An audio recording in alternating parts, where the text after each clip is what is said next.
Imam Syafi'i rahimahullah rahmatal abrar mampir ke rumahnya ke rumah muridnya Imam Ahmad bin Hanbal. Imam Ahmad bin Hanbal mengatakan kepada anaknya yang perempuan, nanti malam guru saya Imam Syafi'i akan datang kemari. Coba kamu lihat, kamu intip kira-kira apa yang menjadi kebiasaannya sehingga dia menjadi orang yang dimuliakan oleh Allah Subhanahu wa ta'ala. Baik Pak, siap.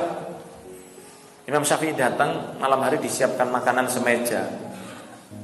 Masya Allah, Masya Allah. Langsung dimakan. Embo, tambah, ngambil, makan. Putrinya Imam Ahmad bin Hanbal melihat, lah iya, katanya ulama, wali, kok makannya banyak ini ya. Orang wali itu kan makannya sedikit. Sampai habis dimakan Imam Syafi'i. Ngobrol lagi, dan pasti obrolannya itu tentang ilmu. Ya, kurang lebih dengan obrolan kita. Ilmu menghibah kalau kita, ilmu ngerasani. Kalau Imam Syafi'i, ilmu hadis, Al-Quran, hukum, dan itu yang dibahas oleh beliau dengan Imam Ahmad bin Hanbal.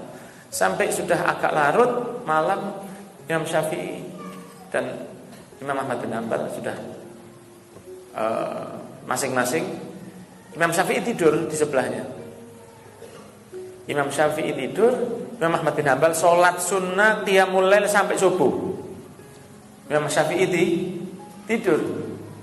Sebelum subuh kurang setengah jam ambil wudhu, sholat 2 rakaat. Terus kemudian beliau berdua keluar ke masjid sholat jamaah, dan setelah itu Imam Syafi'i pulang. Sepulang dari masjid, datang Imam Ahmad bin Hanbal ke rumahnya, kemudian tanya ke anaknya, "Hei putriku, gimana guru saya? Toh, hebat, luar biasa." "Ya lumayan Pak ya, tapi saya heran Pak, Imam Syafi'i kok suka makan gitu. Ngapunten, kok suka makan itu kok banyak, makannya kok banyak. Sedangkan saya lihat para ulama, para wali itu kalau makan sedikit, itu hanya penyambung nyawa saja. Loh ini makannya kok sampai seperti itu?" Oh, coba nanti saya tanyakan. Yang kedua, maaf Pak ya, kok saya lihat ibadahnya kalah sama Bapak. Bapak sholat semalaman, beliau tidur. Bangun cuma 2 rakaat, witir, berangkat ke masjid. Ya enggak tahu ya Pak, cuman kalau bagi saya kok tidak seperti yang Bapak ceritakan. Oke, saya tanyakan nanti ke Imam Syafi'i. Ditanyakan, "Ya Imam, putri saya ini penasaran.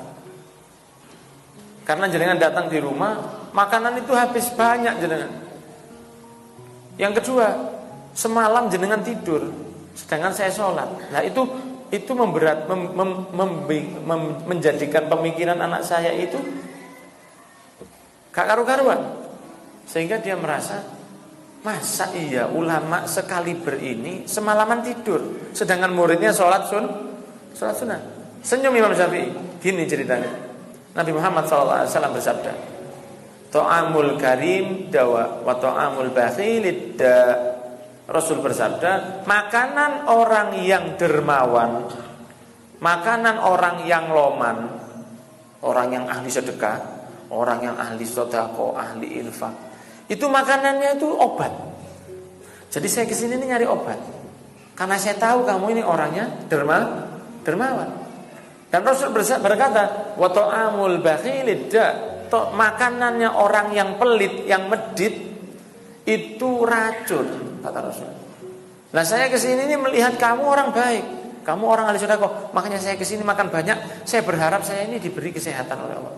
Karena Imam Syafi'i itu punya sakit yang luar biasa, tapi beliau tetap istiqomah ngajar. Mohon maaf, beliau ada sakit ambeien. Kalau ngajar keluar darah dari belakang, tetap disampaikan ngajar.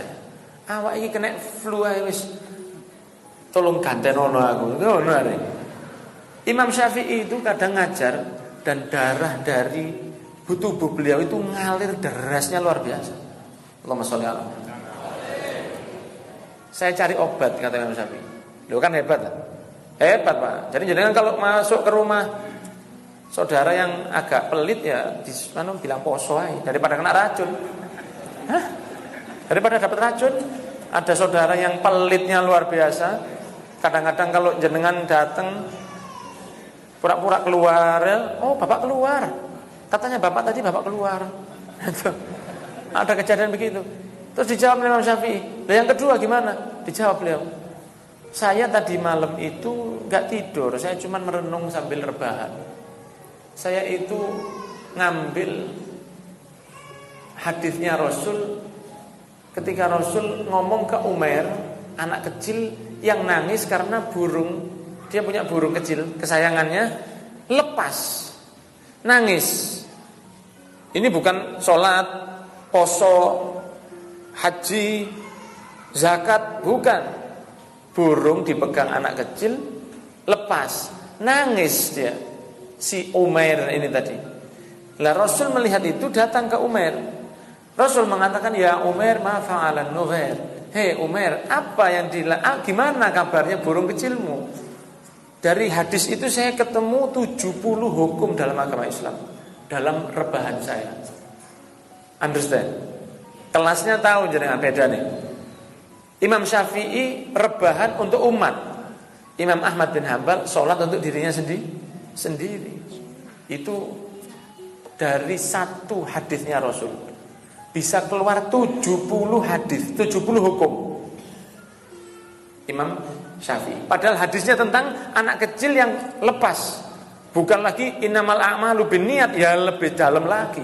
Itulah diantara mukjizatnya Nabi Muhammad SAW. Ngomongnya sedikit. Ngomongnya seakan-akan Umair, mana burungmu?